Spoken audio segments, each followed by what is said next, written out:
President Biden has said he opposes the death penalty. What is the administration's stance on Tsarnaev and executions going forward? Well, first, President Biden has made clear, as he did on the campaign trail, that he has grave concerns about whether capital punishment as currently implemented is consistent with the values that are fundamental to our sense of justice and fairness. He's also expressed his horror at the events of that day and his actions, Tsarnaev's actions, I should say. As vice president, he spoke to the people of Boston on the 1 year anniversary of the horrible crime. As he said then, we are Boston, we are America, we own the finish line. Of course, any process for the death penalty policy moving forward, I don't have any updates on that. As it relates to this specific case, I would refer you to the Department of Justice. Go ahead. We saw the statement about the trip of Roberta Jacobson and Juan Gonzalez to Guatemala and Mexico. Are they going to specifically ask those countries to help stem the tide of the migrants?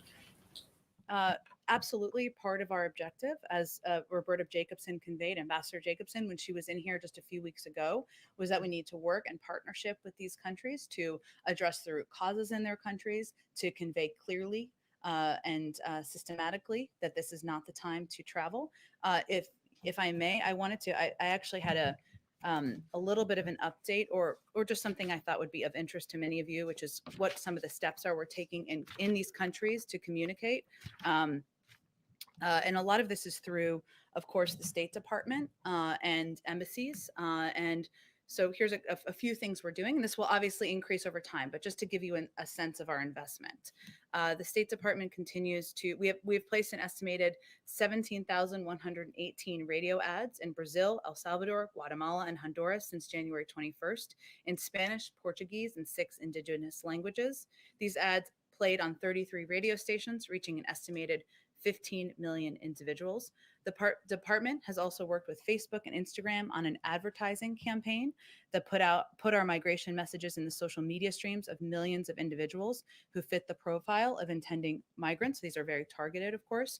A total of 589 digital ads in paid search, display, and social media supporting the ongoing migration campaign in the Northern Triangle countries have reached more than 26 million people since Inauguration Day. These ads created over 73 million impressions in the targeted countries. And we're also taking creative approaches in different countries to make sure we're reaching people, meeting people where they are.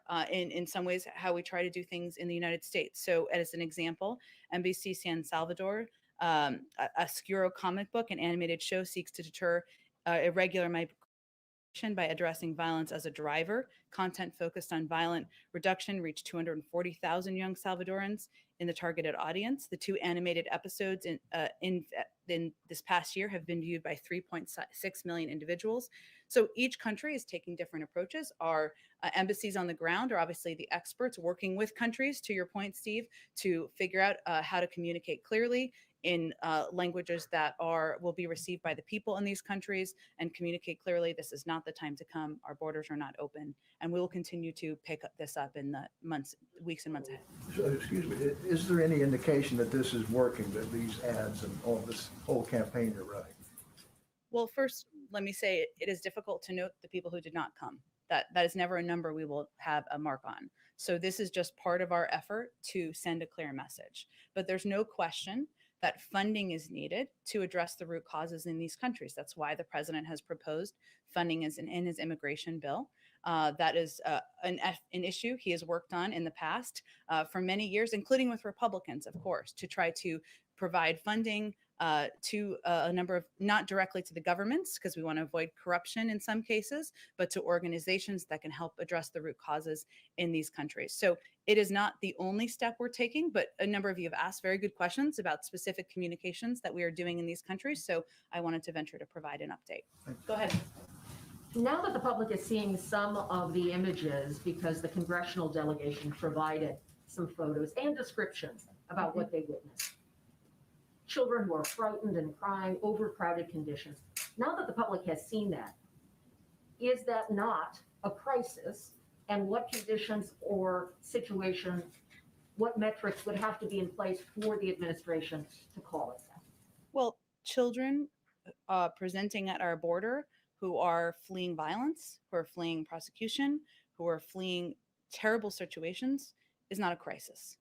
We feel that it is our responsibility to humanely approach this circumstance and make sure they are treated and put in conditions that are safe.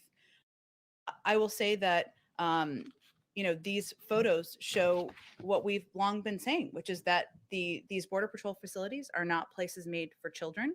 They are not places that we want children to be staying for an extended period of time. Our alternative is to send children back on this treacherous journey. That is not, in our view, the right choice to make. And so our focus now is on solutions and putting in place policies, including expediting processing at the border, opening up additional facilities, something that you've seen developments on over the past several days, and there'll be certainly more on. Restarting our Central American Minors Program, which was stopped in 2017. Thousands of kids should be eligible to apply for that, so they're not making this journey. So our focus is on solutions and implementing them as quickly as possible.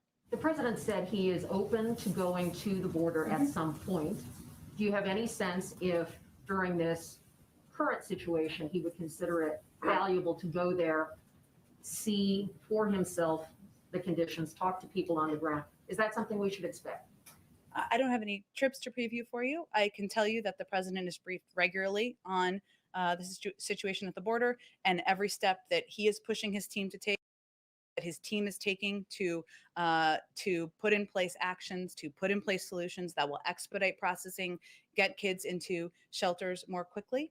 And he is regularly briefed, but I don't have anything to preview for you on a trip. He also said one of the changes that could take place is allowing a process where those seeking asylum can do it from their home countries. But there are a lot of advocates who say that just extends the period of exposure to poverty, violence, all of those conditions, and don't support that. So how is the president going to deal with that factor? And clearly the border is not closed given the flow. So that seems like a message that is not in tune with what people are actually seeing based on we're now up to 15, 16,000 kids in U.S. custody and so forth. Well, actually, the vast majority of people who come to the border are turned away. Adults, families, single people who are coming to the border are turned away.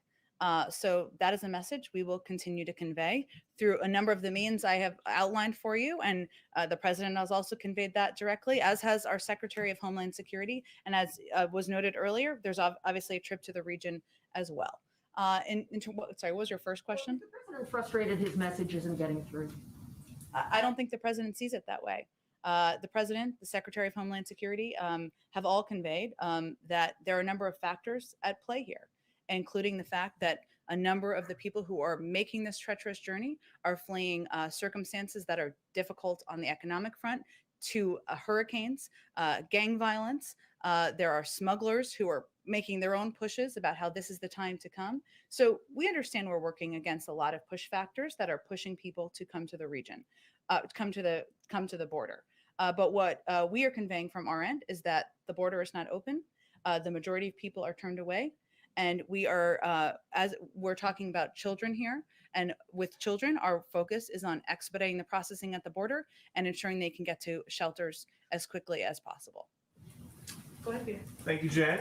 So now that Border Patrol agents in the Rio Grande Valley are letting adult migrants go without even issuing notices to appear, is the Biden immigration policy just becoming more of like the honor system? That is an inaccurate depiction of what's happening at the border. So there's no change in policy. The border remains closed. Families and single adults are being expelled under Title 42 and should not attempt to cross illegally. In the narrow circumstances in which families can't be expelled, the family is tested and quarantined as needed and placed in immigration proceedings to commence. In some cases, families are placed in removal proceedings further along in the release process. So if families are going to be deported and they're awaiting deportation, they don't need a court date and they don't need a notice to appear because it has already been determined that they will be sent back to their home countries. Sometimes that takes a minute to ensure there is proper transportation and steps in place to do that. But if Secretary Mayorkas says the border is secure, the border is closed, how is that the case if these migrants are being processed on this side of the border and then put on a bus to points unknown on this side of the border? Well, again, there are limited cases where there are families because they can't be held in Mexico who are processed, tested, considered at the border. Most of them are sent back to their home countries. Those are very limited cases, and it's certainly not a depiction of the overarching policy. Okay, 2 years ago, President Biden said, we're a nation that says you want to flee and you're fleeing opposition, you should come. They deserve to be heard. That's who we are. Now he says, I can say quite clearly, don't come over. So why was his position different campaigning than it is governing? Well, I think that sometimes there's language that is used by some that is not completely including the full context of his comments. I will say that he still believes that he wants our country to be a place where there is asylum processing at the border, where people are considered and go through a proper process, who are fleeing prosecution, who should be considered for immigration status. That is a process that is broken. It was broken by the last administration, and he wants to put in place a process through an immigration bill, through steps taken by our Department of Homeland Security and HHS to improve that process and make it safe, efficient, and effective. We're going to need some time to do that. And the president says, he told us yesterday, I know what's going on in these facilities. You say that he's been briefed with photos from Multiple the inside. times. Multiple I mean, he's times. been briefed multiple times about immigration and often has regular sets of questions for his teams. So what is his concern about this being a super spreader event where you've got 400 kids stuffed into a pod built for 260? These kids are tested. If they need to be quarantined, they are quarantined. We also follow CDC guidelines to ensure that they are kept safe. One of the reasons that it took us some time to have some of these facilities or some of the shelters open to larger groups of kids is because we wanted to follow those CDC guidelines. So we certainly don't see it through that prism. We actually took the steps we did to keep these kids safe. But where else in the country would it be okay to have 400 people in a space for 260 during the pandemic? Well, again, Peter, we're closely following the CDC guidelines. That's why we're opening up additional facilities, why they've been at limited capacity in a number of these shelters. But if I may, I don't know that there are CDC guidelines that say you can be open. For the, are you talking about 400 the shelters or are you talking about the Border the Patrol? Border Patrol facility. Apologies, I wasn't Yeah. misunderstanding your question. Yes. Look, I think our objective is to move. This is one of the reasons this is such a focus every single day for the president and this administration. We want to move these kids as quickly as possible through these facilities and into the shelters where there is safe spacing, and then move them into homes where there is safe spacing. And we are concerned about the public health impact. That's why we're putting in place a number of policies to expedite these processes. But at that first stop, it's just not happening. And that is part of the federal government that you guys are in charge of. Well, again, I think I've outlined for you specifically even a number of steps that we have taken and we are taking to expedite processing at the border, to ensure we're expediting the timeline, because these Border Patrol facilities are not made for children. We want to move them in part because of COVID, in part because they're not places that have the educational, the health resources, and other resources that we believe these children should have access to. That's where all of our focus is on, and why we're working to expedite things. We have a plan. We're implementing it. We're confident we're going to be successful. We just have limited time, so I just want to go ahead. A couple questions on the vaccine, Jen. Mhm. Assuming that AstraZeneca gets the green light from the FDA, what's the administration's plans for distributing that vaccine? Well, we don't want to get ahead of the FDA approval process, which I'm sure you certainly understand. And certainly for any vaccine that's approved, we would integrate it into our distribution process, equitably. Is there the sense that the U.S. would have enough supply from the other 3 vaccines that the AstraZeneca supply could all be shipped overseas? Would that be a plan from the administration? I wouldn't jump to that conclusion at this point. There are obviously a number of factors, including the fact that these variants are unpredictable. We're still at war with the virus. We don't know which one is going to work best with children. And so that's one of the reasons the president and this administration wanted to be as prepared as possible and ensure we had a range of options at our disposal. You had said on Friday that the plans were not finalized yet on sharing vaccines. Do you have anything more to update on that today? No, first, we are committed to the U.S. has been, as you know, because you've covered it closely, one of the hardest hit countries in the world. More than 500,000 people have died. 1,400 people continue to lose their lives every single day. As I noted, there are still a number of factors that are unpredictable that we need to plan for to the best of our ability, including the variants and the impact and what will be most effective, as well as what will work best with children. We are, as we get increasing confidence that we have enough vaccine, we will explore options for sharing more broadly. We want to largely be a part of the global solution here. We recognize fully that in order to defeat the pandemic globally, the global community needs to be vaccinated, but there's a shortage of supply at this point around the world, but also including around the country still. And as you know, because you all talk to governors and other elected officials, they are still looking for supply. There's still people who want the vaccine who don't get the vaccine. We are not sitting on a secret dose of supplies.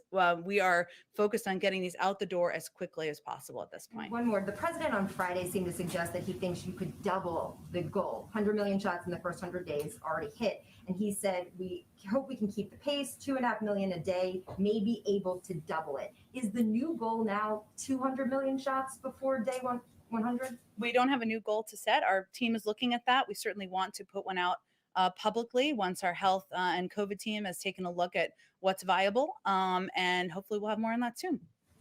Go ahead, Josh. Can I ask a follow-up the meeting over the weekend and last week with the Chinese Sure. delegation in Alaska? Did the president get what he wanted out of that meeting? Does he have any response to what came from it? And where does it leave the countries now going forward? For instance, is the prospect of some sort of bilateral meeting between President Biden and President Xi now more or less likely? Is there anything you can give us on that? Well, we expected tough and direct talks with the PRC on a wide range of issues, and that's exactly what happened. And I know there's been a lot of focus on some of the public theatrics or, more dramatic public piece, but I can assure you from talking to our national security team that it was a substantive meeting. It was a 2-day meeting. They covered a range of issues from our concerns about human rights abuses to aggression in Hong Kong, Taiwan, our concerns there, our concerns about economic and intellectual property. And we also, of course, talk about ways we can work together. So we're taking stock of where we are. This is where we are now. I expect the president will certainly be talking with his national security team. Well, Jake Sullivan and Tony Blinken, our Secretary of State, National Security Advisor, who traveled.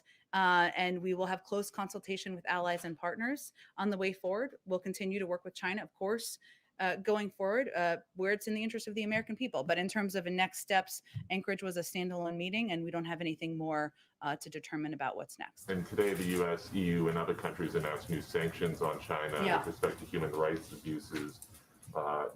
Did anything happen that happened in Anchorage affect that? In other words, would the U.S. have not participated in that had certain conditions been met? Is there any link between the two? And what next steps do you think? China has retaliated against the EU. Do you expect U.S. retaliation? And is there any more sanctions that you would do if they don't act to change course with respect to the treatment of these minority groups?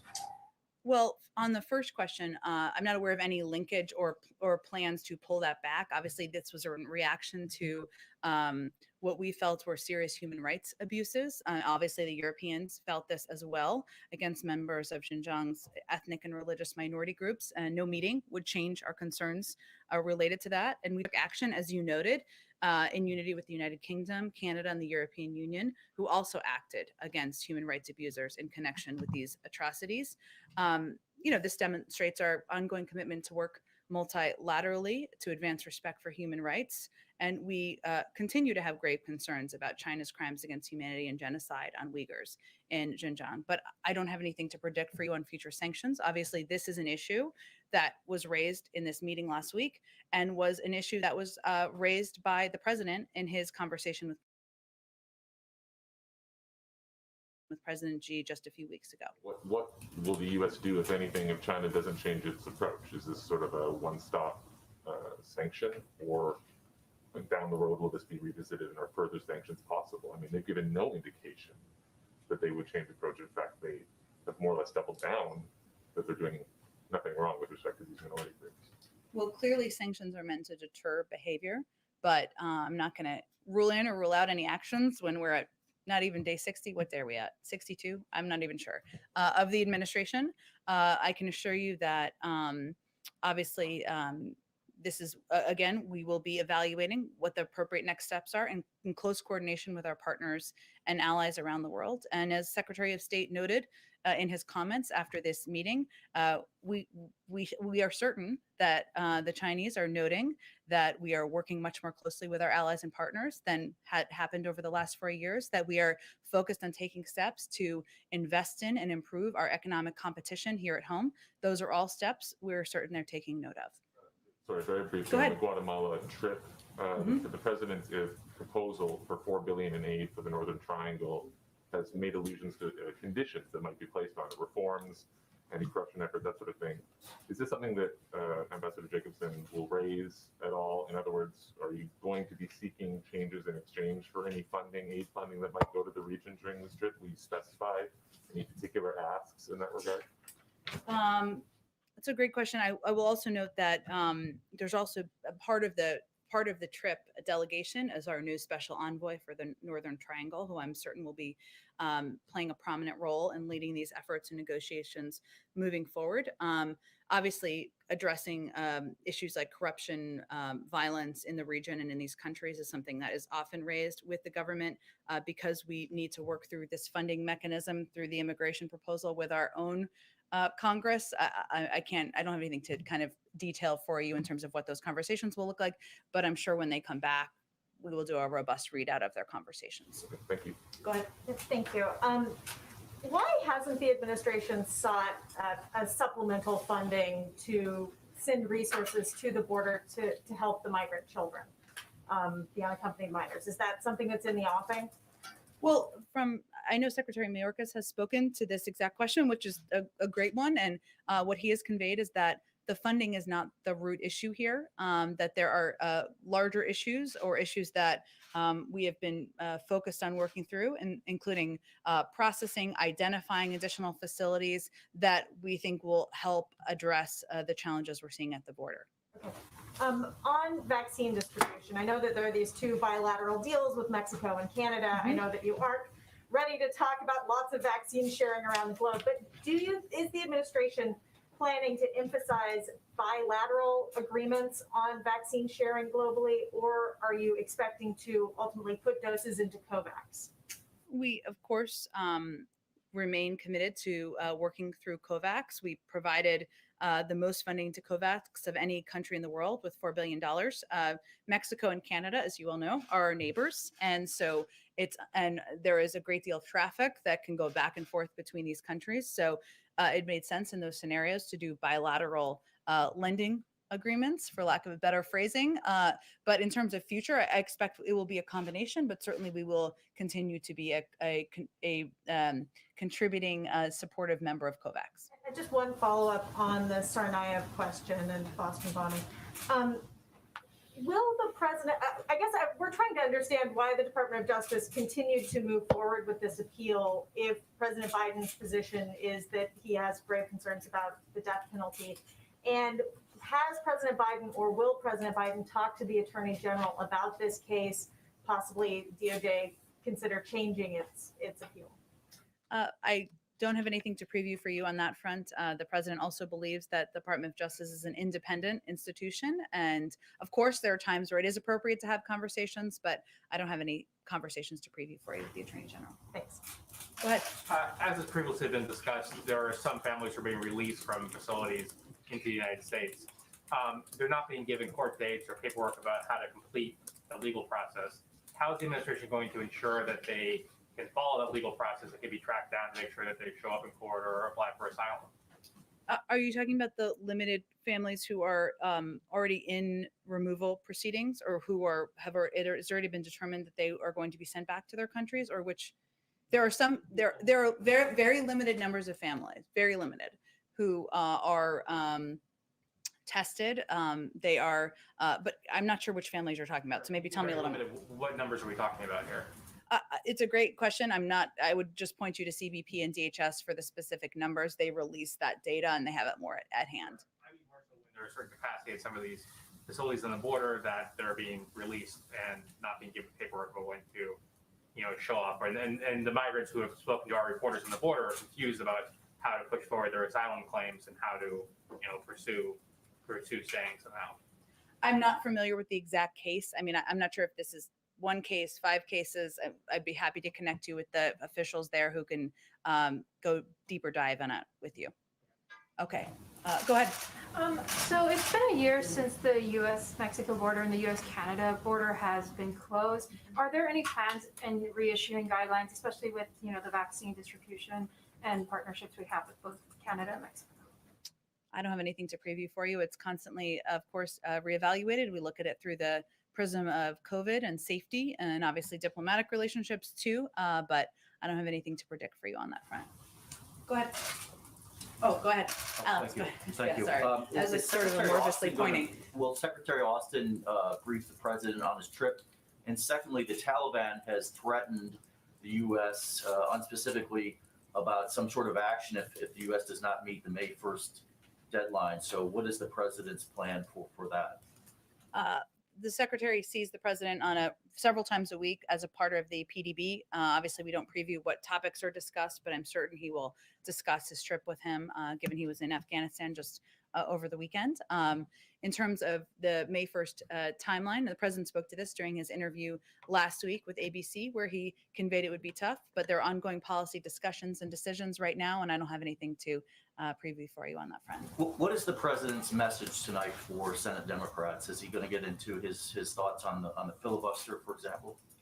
Well, he'll take some questions from them, so I'm certain they can ask a range of topics. I think he certainly wants to convey to them his gratitude for working with him on the American Rescue Plan, and commit to them that he is not done yet. He has more work to do, and he looks forward to working with them on continuing to build the economy back better, work to increase American competitiveness at home, and have a conversation with them. He'll take their questions as well. But does he expect to get into the filibuster? Naturally, I would assume that's going to come up. It may. We'll see. I'm sure if they have questions about it, I'm sure he's happy to discuss it with them. And then Yeah, just go ahead. lastly, Go ahead. we expect that there's going to be a number of judicial nominations coming soon. Can you give us an update on that? And secondly, when will we hear more about the Bob Bauer commission and what will come from that? I don't have. Soon there will be judicial nominations. I don't have a timeline for you or anything like that. It is something the president remains committed to. As maybe we've talked about in the past, I can't remember. He obviously wants it to be representative of our country, and I think that'll be reflective at the appropriate point in time. In terms of the judicial commission, I don't have a timeline on that for you either. Go ahead. Right. Two questions, including one from people who can't be here today. Sure. First of all, just on the border, right at the start of the administration, when President Biden signed executive orders overturning President Trump's orders and so on, I mean, with hindsight, does he regret not speaking more clearly and more forcefully, saying, do not come to the border? Well, was a message sent that President Biden's America would be more welcoming? We've been conveying the messages that I have just conveyed from the beginning. Did you have a second question? President Obama is taking part, I think, within the next hour in an event with Protect Our Care, talking about the Affordable Care Act.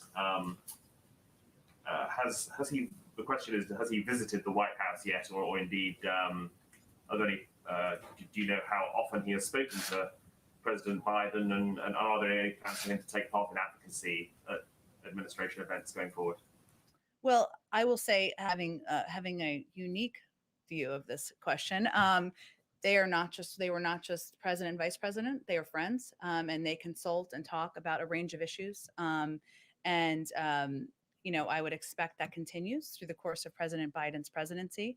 That can be done over the phone, it turns out. And I think if President Obama had been here, you would all know he's a recognizable figure. But I expect, given former President Obama's work on the Affordable Care Act, President Biden's commitment to expanding access to healthcare throughout his presidency, that it's an issue they'll talk about. But in terms of what he'll be involved in, I would point you to his team. Eric Schultz, I can give you his phone number if you need it. Do you know how many times they've spoken since Inauguration Day?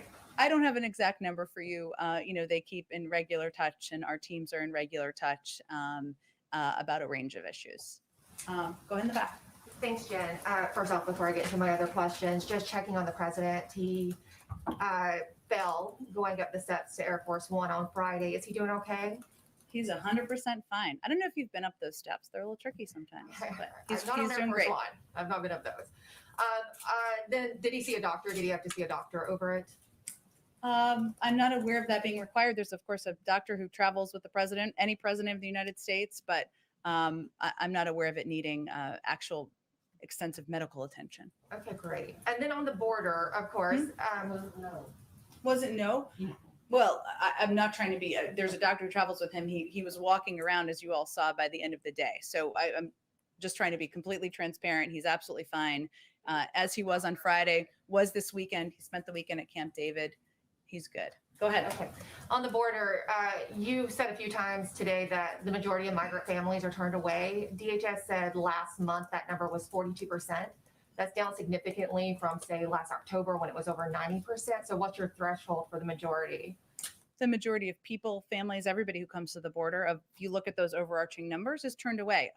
DHS is the right authority for specific numbers and data on all that front. So I'd certainly encourage you to keep talking to them. So also you are opening up new facilities. One of the options that's being reported over the weekend is spending $86 million on hotel rooms for some migrants and feeding them.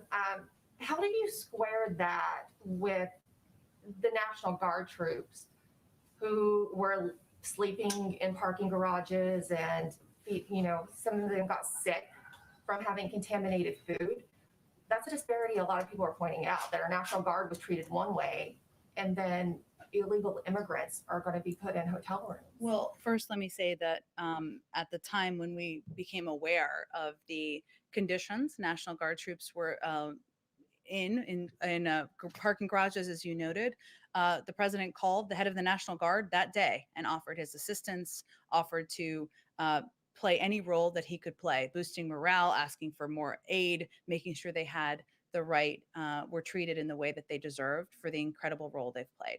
So I know that was some time ago, but that was the reaction he took at the time. If I may, one more on Rachel Levine. Her confirmation has gotten a lot of opposition from Republicans, specifically about the COVID nursing home scandal. She's implicated in Pennsylvania for signing a directive on May 18th while taking her own mother out of the nursing home. There was over 12,000 senior deaths. That's half of the deaths, COVID deaths in Pennsylvania. This is the same scandal that Cuomo is facing in New York. And the governor in Pennsylvania is under investigation. So why does your administration feel that Rachel Levine should get a pass on this and get such a high official position at the Health and Human Services Department? I have to look into the more specifics of the detail here. It does not sound at all to me like that her scenario is similar to the scenario in New York, but we'll follow up with you if we have more to offer. Go ahead in the back. Thank you. Just first to follow up on Alex's question about the remarks to the Senate Democratic Caucus tonight. Is there a reason why the press pool was allowed into the remarks to the House Democratic Caucus and that is not the plan for the Senate Democrats? Was that something that was a White House decision or something that Senator Schumer and company decided? I'm happy to check on the access question. I certainly know that you guys like to have access to these these events. I will check and see what's possible. And then a question on a foreign policy topic, which I think you're familiar with through the years. Senator Menendez is leading a group of senators who are pushing for the White House to recognize the events of the Armenian genocide as a genocide rather than as atrocities of some general form. Is there any update on the planning on that? We're certainly aware of Senator Menendez's efforts, but I don't have any update on our policy. Go ahead in the back. President Biden said yesterday that he regrets Turkey's withdrawal from the Istanbul Convention concerning violence against women. Is it to say that he has no capacity to make the difference on values with this ally? That President Biden has no capacity? Certainly, we hope that's not the case. Turkey is a longstanding and valued NATO ally. We've shared interest in countering terrorism ending the conflict in Syria and deterring malign influence in the region. We seek cooperation with Turkey on common priorities, and as with any ally, engage in dialogue to address disagreements, as this was a case in evidence of. Okay, 2 more, and then I gotta go. Go ahead. Dr. Walensky in the briefing Yeah. now raised a warning that cases are starting to tick up again. Of course, we're seeing footage of people outside, big Yeah. parties, et cetera. Governors have been lifting measures. Is the White House, is the president concerned that we're going to have a new wave in the U.S. before vaccinations get in arms? Is this a question of the trajectory we're on or could be on? Well, I'd certainly defer to our health and medical experts, including Dr. Walensky, but I think one of the messages she has been sending very consistently as the head of the CDC is that we need to remain vigilant, and this is not over. We are still at war with the virus. 1,400 people are still dying every day. That requires mask wearing. It requires hand washing. It requires social distancing. It requires getting a vaccine when you have access. And we are going to use every opportunity to continue to convey that. And we understand as human beings that people are starting to feel better. The weather's warmer. There's toilet paper on the shelves, whatever it may be. But if we are going to get to the point of defeating this virus, we need to remain vigilant. So I think it's a reflection of that. And I would certainly defer to them on any predictions of the trajectories. But as you noted, we've seen in the data that we've seen an uptick in some places, and we wanted to reiterate that given the President opportunity. speaking with mayors or governors, asking them to hold off on lifting restrictions like we've seen in other places? Well, Jeff Zients has a weekly call with governors that takes place every Tuesday. The president also engages with a range of elected officials, and I am certain he will convey exactly that message when he speaks publicly about this issue again. You said that you were finalizing details for press access on these border issues. Can you commit to that happening this week? And since the administration, the president's brief, lots of different people at different staff levels have access to many kinds of photos, can you provide, although we would prefer independent press coverage, can you provide photos to show the public now so we can have more than relying on the congressional delegation? Well, we're working on independent press coverage. We believe that should happen and that should be the case. And I don't pull the levers here. I wish I was that all powerful. I am not, but I can just reiterate our commitment to transparency. And I certainly hope to have an update for you very soon, but I can't give you a deadline on that. But photos you already have possession of could be shared with the public. Why not? Well, we're going to give you access to the facilities so that the press can have access themselves. Thank you, everyone, so much. Thank you.